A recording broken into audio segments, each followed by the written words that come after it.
Anlayacağın daycan ben gözümü açıp versin.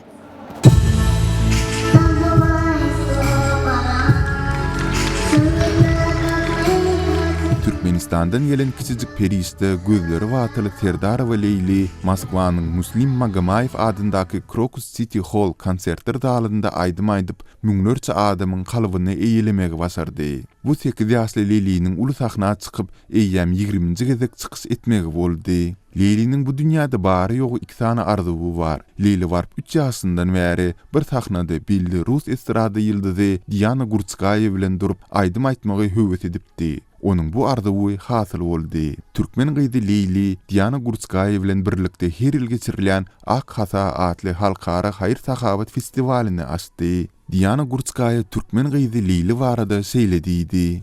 Я очень рада, что я познакомилась с потрясающей девочкой, с моей юной подружкой, с Лейлой. У нее огромное будущее. Я очень рада, что частицу своего сердца, своей души я ей смогла подарить.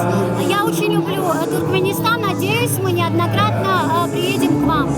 Спасибо вам большое. Tertip boýunça eýýäm 9-njy Ak Hasa halkara hayır sahabat festivali 15-nji oktýabrda Moskvada geçirildi. Bu festivaliň esasy maksatlary şulardyr. Ýagny mümkinçilikleri çäkli çağlarda öz güýçlerini ynamyny artdyrmak, şeýle-de beýlik çağlardan hiç hili tapawudynyň ýokdugyny öz-özlerine subut etmekdir. Festivaliň geçirilen senesiniň hem öz many mazmuny bar. Sebäbi 1969-njy ýylda Köýürleriň Halkara Federasiýasy 15-nji oktýabry Halkara Ak Hasa güni diýip eglan edipdi. Ak Hasa gözleri görmeýänleriň simboly hasaplanýar. Türkmenistanyň zehinli çağlar Ak Hasa halkara hayır sahabat festivalinde her ýyl çykyş edýärler. Geçen ýyl Türkmenistanyň Muhammed Orazow wekilçilik etdi.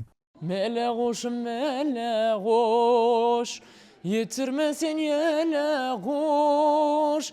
Kanada çar arzular hey hey hey, senin bilen mele goş hey hey. Kanada çar arzular hey hey hey, senin bilen mele goş. Çapatıma çap, çapatıma çap, çapatıma çapatıma çapatıma çap, çapatıma çap, çapatıma çap, çapatıma çapatıma çapatıma çap.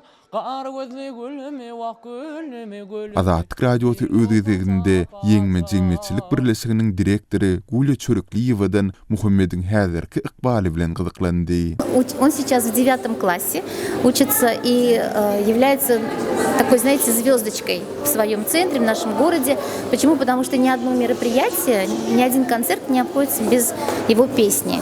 Его приглашают, как и те организации, которые проводят мероприятия для людей с ограниченными возможностями, так и просто концерты, куда его приглашают с большим успехом, и он дает концерты.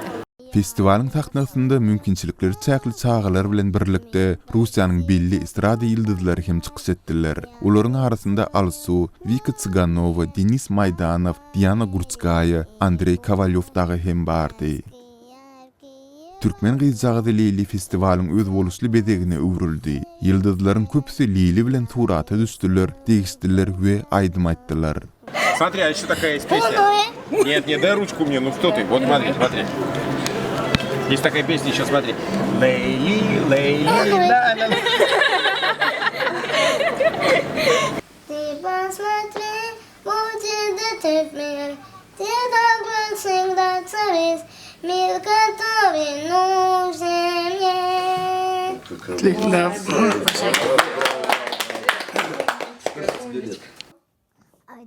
Leyli Azatlyk Radiosynyň özüniň ikinji esasy arzuwy barada hem gurrun berdi. Ol egerde Hudaý oňa görmek mümkinçiligini gaýtaryp berse, onda uly sagalaňy gurnap, oňa ähli kişini çağırjakdygyny aýtdy. Näme datlar arzu etjäň? O meni okaňda näme diýen şonu aýdyp bereni? Anlayacağın daycan ben gözümü açıp versin.